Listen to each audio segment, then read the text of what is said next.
that have clean hands, a pure heart, who have not lifted up his soul unto vanity, nor sworn deceitfully. He shall receive the blessing.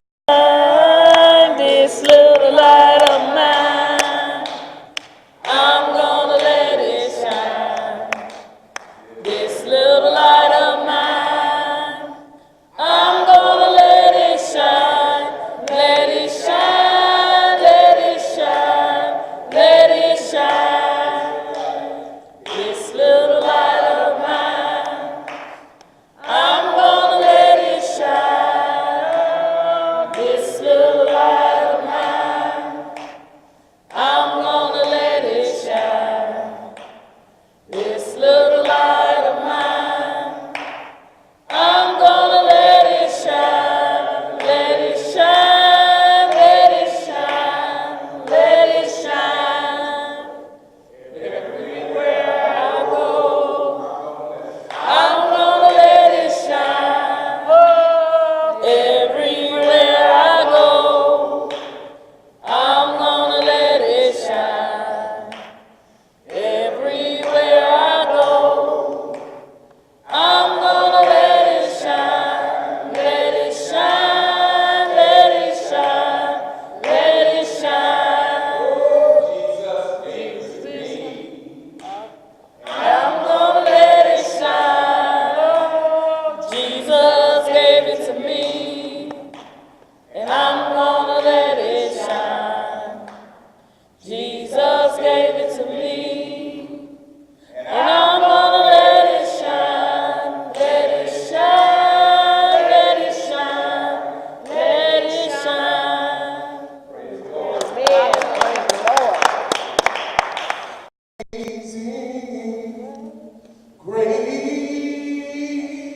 Grace shall always be my song of praise, for it was grace that bought my liberty. I do not know just why he came to love me so, but he looked beyond all my faults and saw my needs. Amazing grace. Yes, yes. Shall always be my song of praise.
chapter, beginning at the 19th verse.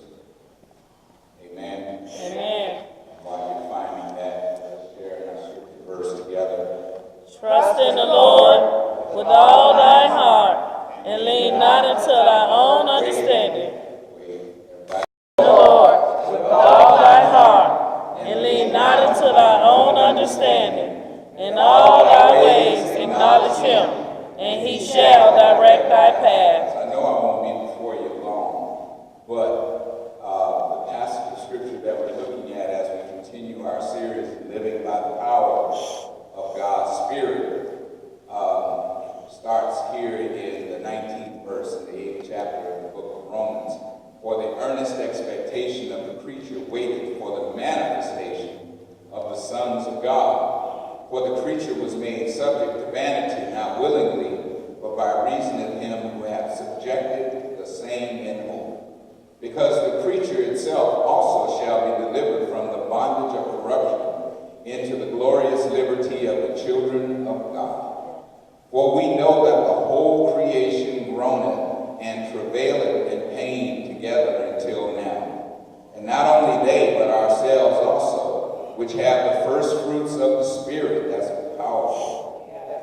Even we ourselves groan within ourselves, waiting for the adoption, to wit, the redemption of our body.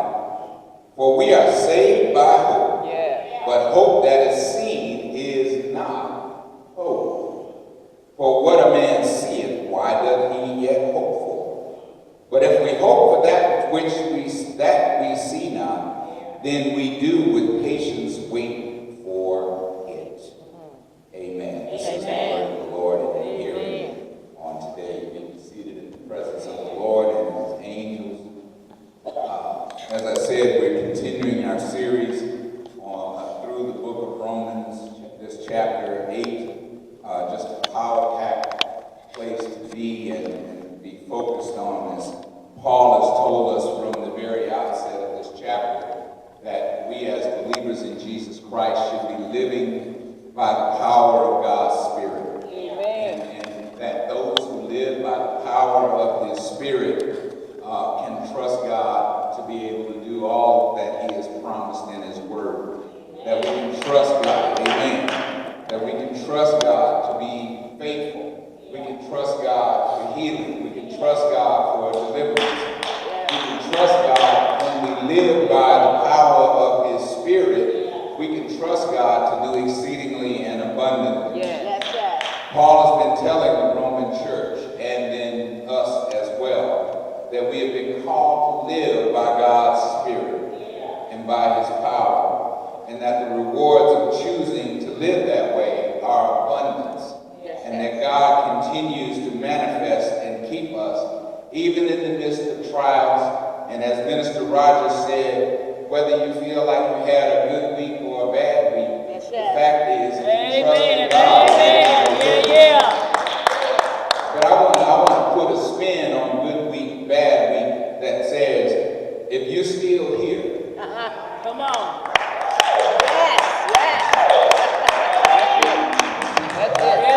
still able to get up out of bed, Come on. if you're still able to walk around, even if it's in pain, even if the doctor said this is going on, if you can get up and move, still got that. There ain't no such thing for a believer in Jesus Christ as a bad week, because we did know that God has delivered us through all those things. Amen. The reason you got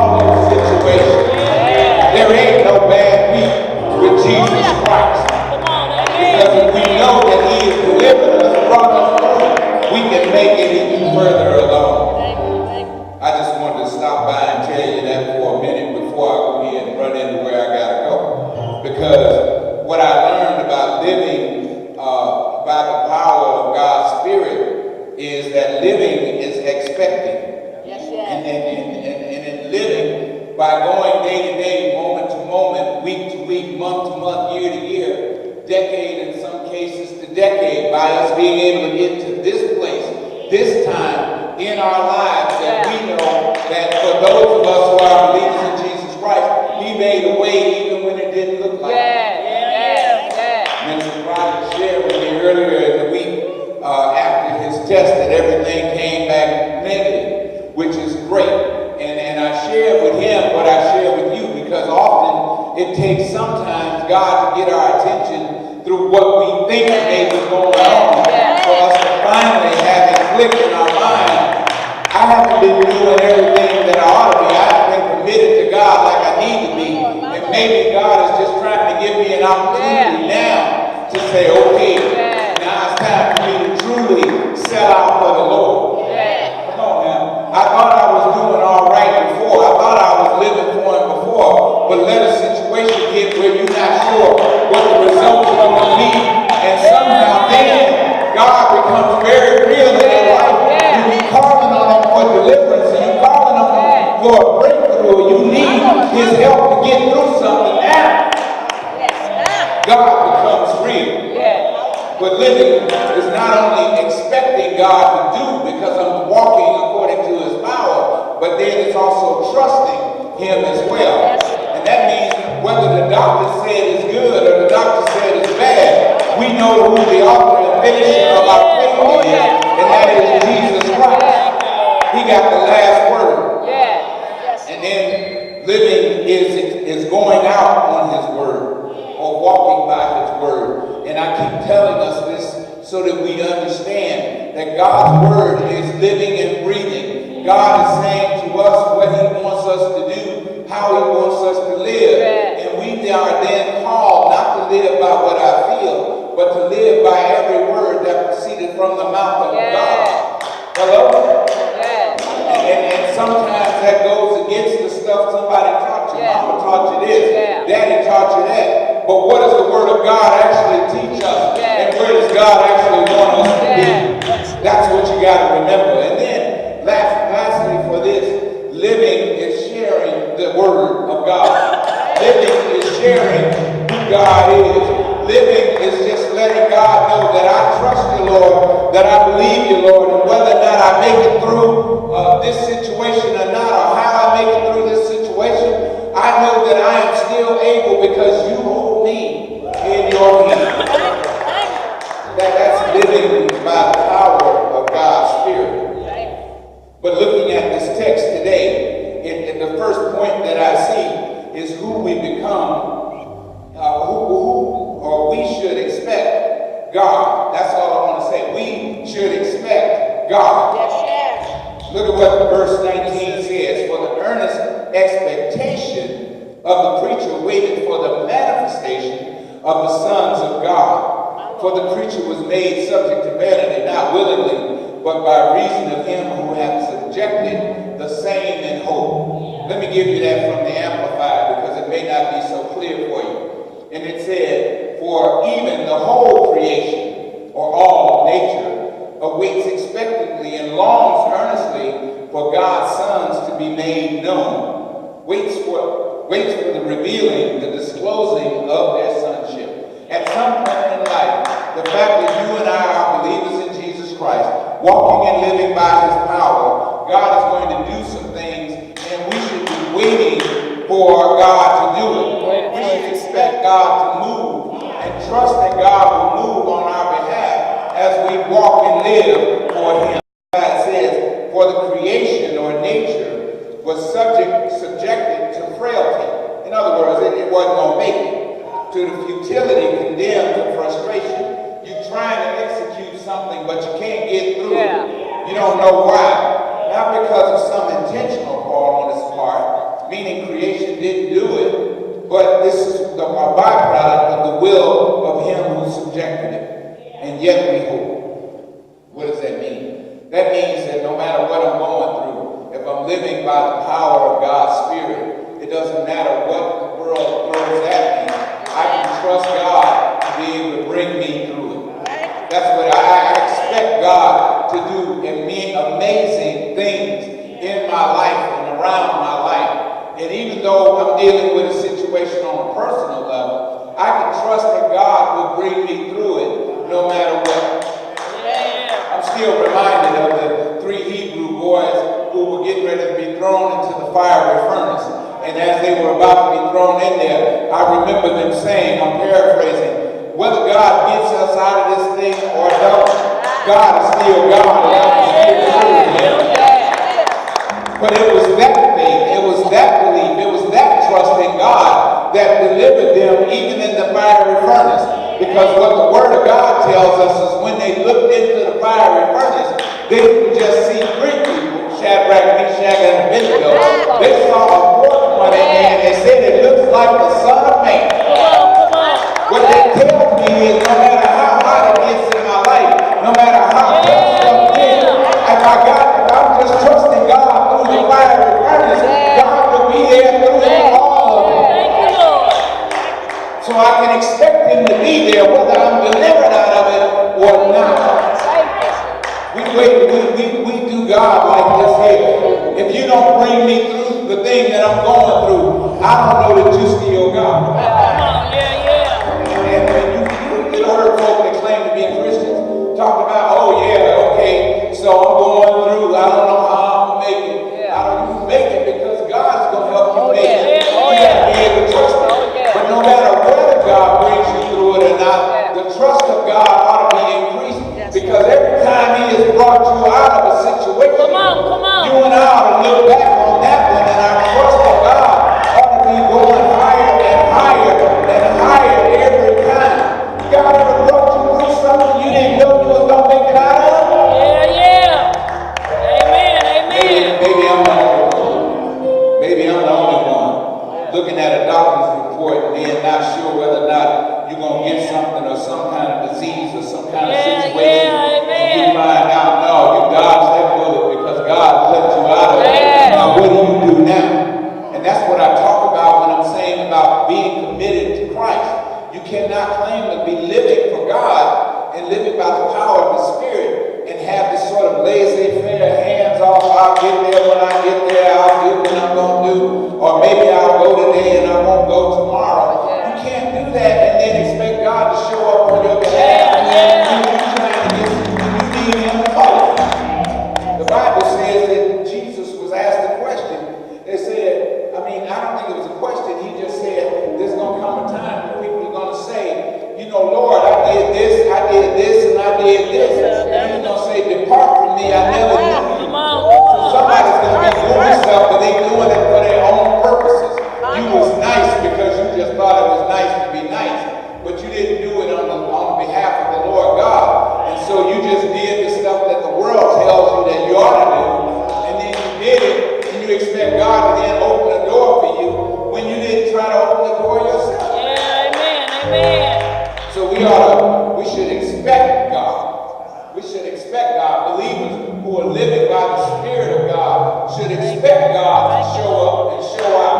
We should expect that God will move on our behalf. We should be able to know that He will not abandon us. The Bible tells us that He will never leave us nor forsake us. And so we should expect God. But not only should we expect God, but then the Bible also shows me here in this passage of Scripture that we are the creation waiting in labor. And look at what he says. In the King James it says in verse 21, because the creature itself also shall be delivered from the bondage of corruption into the glorious liberty of the children of God. For we know that the whole creation, that means everything, plants, animals, human beings, all of God's creation is groaning and waiting for, and waiting for the birth of what is to come. The Bible says that there will be a new heaven and a new earth. That we're waiting in expectation for that to happen. And we are the creation that is waiting in labor. Those of us who are believers in Jesus Christ, we are waiting for Him to come back. We know that the Bible tells us He is coming again. We need to wait for that. And we wait as a woman waits in labor. I've never been in labor. I've witnessed it, but I've never been in labor. I understand it's a process and it can be painful. But you're waiting to give birth to a child, and it's like you're excited, and yet you may be in pain. You're going through some things, and yet you're waiting to be able to give birth, and you know that what's about to come out of you is going to be better, and it's going to make you feel better, but it's also something that is going to be looked forward to in your future. Look at what it says in the Amplified Bible. It says that nature, creation itself, will be set free from its bondage to decay and corruption, and gain an entrance into the glorious freedom of God's children. We know that the whole creation of irrational creatures has been moaning together in the pains of labor until now. And so what it tells me, and what you ought to understand, is that sin has kept us in bondage. Sin has kept us in bondage. And only because of Jesus Christ have we been delivered from that bondage. And now we must walk and live as people who are no longer bound by the sin that we were in when we met Jesus Christ. Yes. Stop making excuses for your sin. Stop making excuses for your laziness. Stop making excuses for your unwillingness to go beyond what you should be doing. Find a way to understand who God is and what God desires of you. That's what we are to be. When you're waiting in labor, when you are a Christian, you're looking for the best that God has for you because of Christ.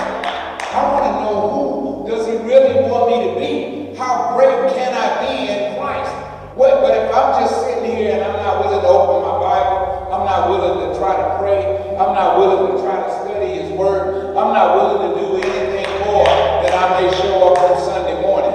If I'm not willing to do anything more than that, how in the world can I claim that I'm looking for the best in me from God when I won't give God my best for him? Yeah, amen. I want to be the best for him. In order for me to be the best for him, I got to know him. I gotta find out about him. I gotta do more to understand who he is, so I can understand how he wants me to live. So who we become in Christ? We are the creation, waiting in labor. And then lastly, I want you to see this. Our hope saves us. Y'all ain't saying nothing. Our hope saves us. Yes. Verse 23, and not only they, but ourselves also, which have the first fruits of the Spirit. Did y'all hear that? The first fruits of the Spirit. The first fruits of the Spirit. God gave us the first fruits of the Spirit. And he says, and even we ourselves, grown within ourselves, waiting for the adoption to wit, the redemption of our bodies. For we are saved by what? Hope. But hope that is seen is not hope. This is the thing that really where the enemy plays the greatest role in our lives. Here's where the enemy messes us up. Because we are so conditioned to see the thing that we are looking for, that we don't understand that is not hope. Come on. Just because I don't see the manifestation of what I desire doesn't mean that it's not there. But the enemy will stop you from being able to execute God's plan in your life and for your life by simply messing up your hope. Well, I can't see my healing is already here. So I don't know. Maybe I ain't getting no better. I don't know. I'm just sort of feeling some kind of way. But here he goes on and he says, but if we hope for that we see not, then we do it with patience wait for it. Yes. That means that what Paul is telling us is, and remember again, Paul is in prison while he's writing this. And Paul is telling us, even while he's in prison, I can't see that I'm free. I can't see that I'm free. If I look around me, I'm still enclosed closed by, I'm still got guards around me. I can't see how I'm supposed to get out of my situation. There doesn't appear to be any way for me to finish this thing, to get out of here. I'm looking, and everything I see tells me that, why would I hope? The guards are all around me. I'm enclosed in this place. I can't get out of it. But what he then goes on and shares with us is that we ought to be patient, waiting for God to do what God's going to do. Yeah, amen. Yeah, patience. I have to tell you that I wasn't and haven't been the most patient person in the world. I haven't been that person, and I'm still working on it, and God is still working on me for patience. But one thing that I've gained over these years is to trust in God. Amen, amen. I may not always see what God is doing, and I may not always understand how it's going, but I have learned to have enough patience for God, because God had to have patience. Amen. Come on, come on. Yeah. I didn't get to where I've gotten to because I was so good. I got here because God has been patient with me.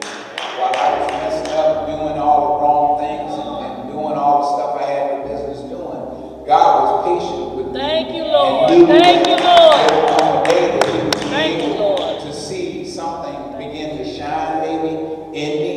And so I thank him for that. I don't think that it was me. I think that it was God. I know it was God. But I think it was just him being patient with me, waiting for me to get my head together and understand spiritually what he wanted of me, and then to be able to stand flat-footed on his word no matter what. Son going through stuff that he's going through, but believing God in the midst of what he's going through. Amen, You have to be able to stand on his word even when you can't see what the end result is going to be. I don't know how it's going to turn out, but I just believe God anyway. Whether he lives or he dies, whether he makes it, I trust God for what God wants to have happen. So I have no fear for that. And that means that you got to be patient and wait for God. I want stuff to happen right away. I want to see my son get up and walk. I want to see my son get up and talk and be all right. But I know that it's going to take some time. So I got to be patient. So it teaches you patience that you don't have all the time. You have to learn some stuff by going through some stuff. Amen. Right? You was like, I used to be able to just go pay for this, and then you didn't have no money. Come on. You better say it. I used to wake up every morning, go to work, and then you don't have a job. Come on. Right? And now you got to wait and see when you're going to get your next check.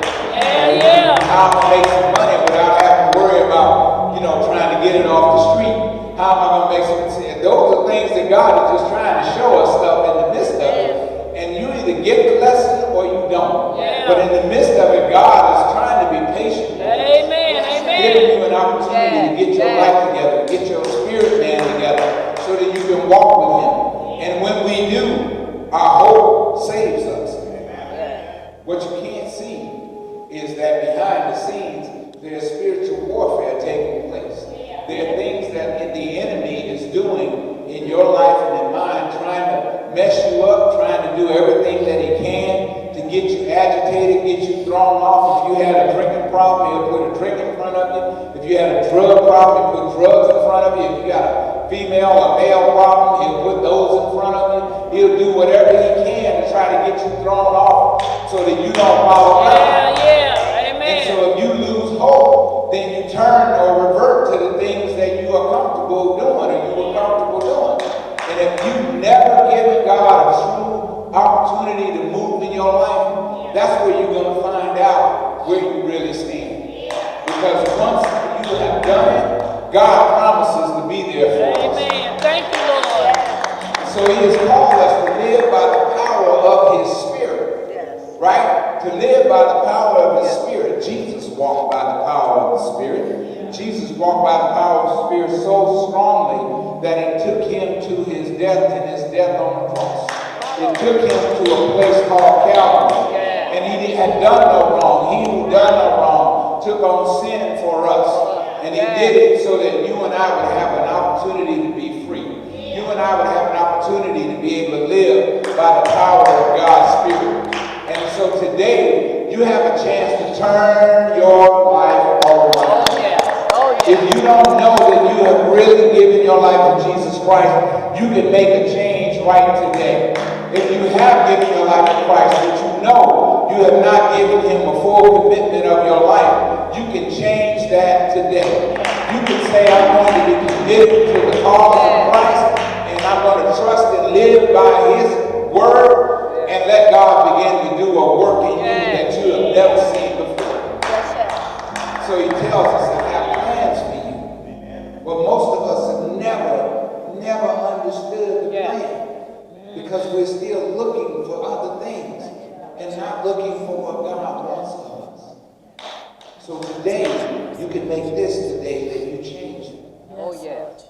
So we extend the invitation to Jesus Christ. And even with that, if you've already given him your life, you can recommit your life unto him. If you feel like you know that you haven't been living according to his word, or maybe you just haven't trusted him like you need to. Maybe that's where you are. And if that's where you are, change it today. Yes, Lord. Change Thank it you, while you Jesus. still have time. You know, God is waiting, and he's looking for you and I to come and give him